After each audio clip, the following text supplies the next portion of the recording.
You know that feeling when you wake up in a new town and you have those two choices? Either grab your phone and just scroll under the blanket, or actually get up and see where you've landed. That was me, one soft, chilly morning in Swat. And to be honest, in that exact moment, scrolling looked very attractive. The bed was warm, the blanket was heavy, and outside, it just looked like that pale, cold, early light you want to avoid. Exactly. We were in this very simple roadside hotel near the river. Nothing fancy. White tiles, a squeaky ceiling fan, a small window. You could hear distant traffic and very faintly that low, constant sound of the Swat River somewhere out there. I remember staring at the ceiling thinking, we have a few free hours before the Jeep comes. We can either waste them sitting here or do something small. Not an adventure, not a big trek, just something. So we looked at each other, still half asleep, and I said, all right, no big planning. Let's just do a short river walk. No grand Instagram mission, no checklist. Just go down, meet the morning, then come back for the actual day trip. And that's the walk we want to give you today. One simple loop you can copy, even if you are not a hiker, even if you're with family, even if you're just sleepy like we were. All right, so first step. Before you rush out, just sit up, pull the curtain slightly, and check the daylight. In Swat, mornings can feel colder than you expect, even when the sun looks bright. The air has this sharp, river-cooled bite. Yes, so we did a quick little checklist. I grabbed my light jacket, you took a simple fleece, wallet, some cash for breakfast, one phone with enough battery, and that's it. No heavy backpack, no fancy gear. You really don't need it for this. I also like to wear decent walking shoes or at least comfortable joggers because once you get to the riverbed, you'll meet those smooth Swat pebbles. They are beautiful, but they love to roll your ankles if you go in slippers. Please learn from us. I once tried to do a river walk in chappals. 10 out of 10 do not recommend. You spend more time looking down at your feet than looking at the valley. So we stepped out of the room, zipped up our jackets, and before guessing any directions, we went downstairs to the reception. This is important. In these valley towns, the hotel staff are your best map. We asked something very simple. भाई, यहाँ से नदी तक हल्की सी walk के लिए कहाँ जाना चाहिए? Just that, a short, easy walk to the river.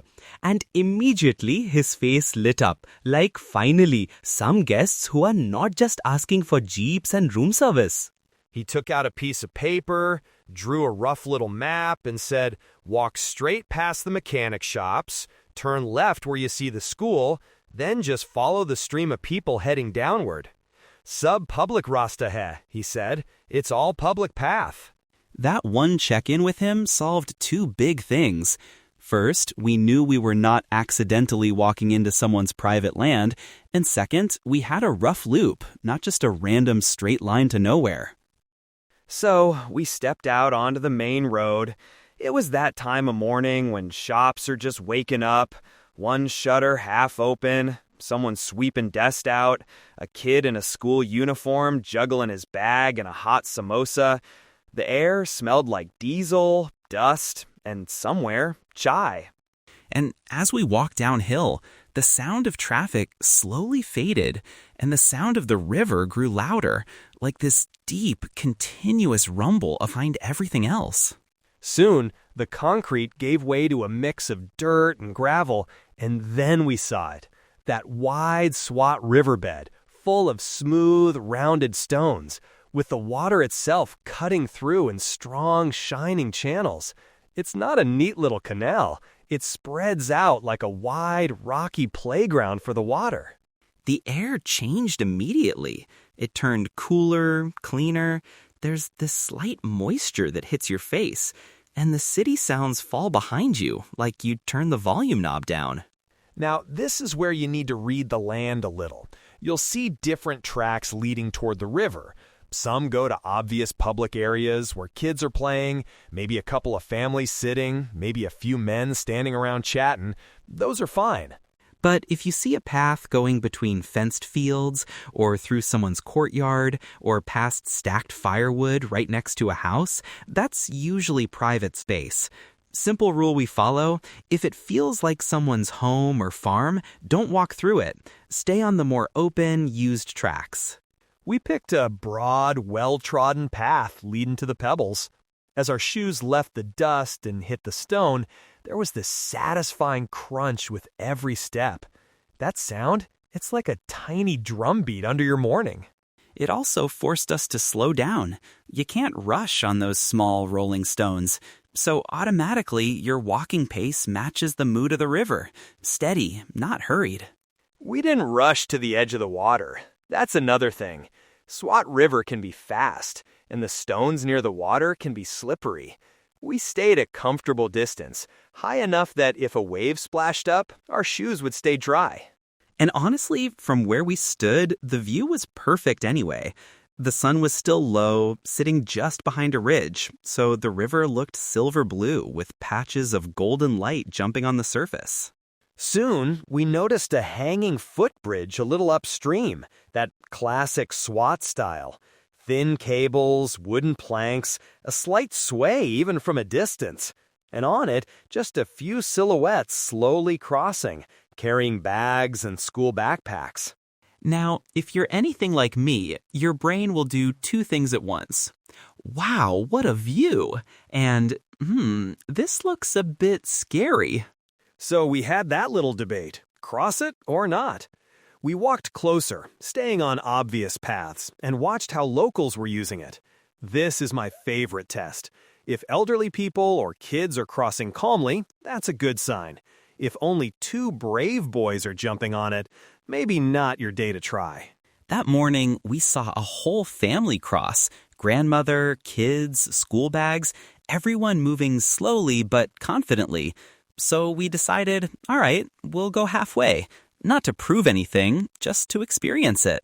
I put one foot on the plank, felt that slight bounce, and took a breath. The river suddenly looked louder from above, more powerful. But the view, that wide stone bed, the scattered houses, the valley opening up, it felt like Swat was stretching out in both directions. Now, about photos. It's very tempting to whip out your phone and start filming everything. We do that too. But in these areas, people live real everyday lives right under that bridge. It's not a movie set. So, a simple habit we follow, we take wider shots that focus on the landscape, and if there are people close enough to be clearly visible, we pause. If someone makes eye contact and seems comfortable, we smile, maybe gesture with the phone, like a silent question. If they look unsure, we put the phone down. No picture is worth making someone uncomfortable. And honestly, some of the best moments are the ones you don't record. Standing there, feeling the bridge move under your feet, watching smoke curl up from breakfast stalls in the distance, that stays in your memory without a filter. We came back off the bridge and only then realized how hungry we were. The mix of fresh air and that low-level adrenaline does that. So we turned our noses toward the smell of breakfast. Down near the river road, there were a few small dhabas, basic tea hotels with steel tables and wooden benches. No big branding, no neon signs, just big flat tawas, a man rolling dough, and that magical sound of paratha hitting hot oil. When choosing a spot like this, we keep it simple. Pick a place that looks reasonably clean, where the tea glasses are being washed properly, the oil doesn't smell burnt, and there are already a few locals eating. If people who live here trusted, that's a good sign. We sat down on a slightly wobbly bench, and the owner looked up with that standard SWAT curiosity. Not suspicious, just quietly observing. We smiled, gave a light salam, and instantly the atmosphere relaxed. We ordered 2 chais and parathas, nothing complicated. The tea arrived in those thick, small glasses that hold the heat. First sip, sweet, milky, strong. You could hear the river in the background and the gentle clink of glass on saucer in front of you. Around us, life was starting properly. a group of drivers planning their day, two kids sharing one paratha between them, someone in a wool cap half asleep over his tea. It was not a tourist scene. It was just Swat, minding its own business. This is where tiny etiquette matters. For clothing, you don't need to overcomplicate it. Just keep it modest and practical. Long trousers, covered shoulders, nothing too flashy. In Pashtun areas, that small respect in dress goes a long way. For greetings, a simple Assalamu alaikum with a soft smile is perfect. You don't have to start big conversations. If someone wants to chat, they'll open the door. If they're busy, they'll still appreciate that you greeted them like a neighbor, not like you own the place with your camera. And there's one easy rule we follow to avoid entering private spaces without realizing it. If you're not sure whether something is public or private, assume it's private and stay out. Especially doorways, courtyards, and any area where shoes are left outside. That's someone's world, not a viewpoint. We finished our parathas, wiped our hands, paid the bill. It was surprisingly cheap for the amount of happiness it gave us, and then checked the time. Still plenty of minutes before the jeep. So instead of going back the exact same way, we looped slightly differently. We followed a parallel street with small shops waking up, a barber cleaning his mirror, a stationery shop putting out notebooks, a tiny stall hanging colorful prayer caps outside. This is my favorite part of any walk, the slow window shopping of everyday life. No rush, no big attractions, just real people setting up their day. It makes you feel like the valley is more than a backdrop. It's a home. We wanted a small, meaningful souvenir. Not a huge decoration, just something that would sing Swat Morning later. In one shop, we found these simple, smooth river stones that someone had painted with tiny village scenes. Not museum art, just humble, local creativity. We picked one with a rough little bridge and a blue river on it. It still sits on my desk. Every time I look at it, I hear those morning sounds again. The pebbles under our shoes, the low river, the dhaba cups clinking. By the time we reached back to the hotel, our faces were awake, our hands smelled faintly of chai and smoke, and that lazy, heavy feeling from the morning was completely gone. And yet, we hadn't done anything extreme. No long hike, no major spend. We just turned one spare morning into a memory. That's it. A short loop from hotel to river, bridge to breakfast, shops back to hotel. So if you're staying anywhere around Mangora or Fizagat and you have 2 free hours, here's your simple Swat River morning formula.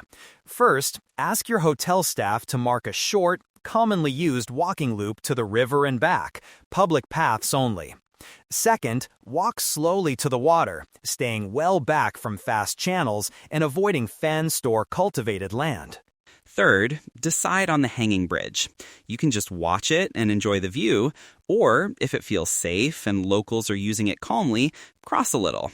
No pressure, no heroics. Fourth, follow your nose to a small, clean-looking dhaba near the river road. Order chai, parathas, whatever simple breakfast they recommend. Watch how the valley actually wakes up around you. Fifth, loop back on a slightly different route through the streets. Pick one small, low-cost souvenir that means something to you, and keep an eye on the time so you're back before your Jeep or bus plan. That's it. No complicated itinerary, no stress, just a soft Swat morning that belongs to you and the river. And if you want a little extra help, like a simple walking map sketch, a handful of etiquette reminders, and a tiny printable checklist for your own Swat River morning, we've put it all together for you online. Just head over to our website, look for this episode, Pebbles, Bridges, and Breakfast Smoke. You'll find a basic map of a typical river loop, some safety notes about staying on public tracks and away from unstable river edges, and that mini checklist you can save on your phone or print before you travel. Visit the site, grab those, and then, the next Swat morning you wake up tempted to scroll, you'll know exactly where to walk instead.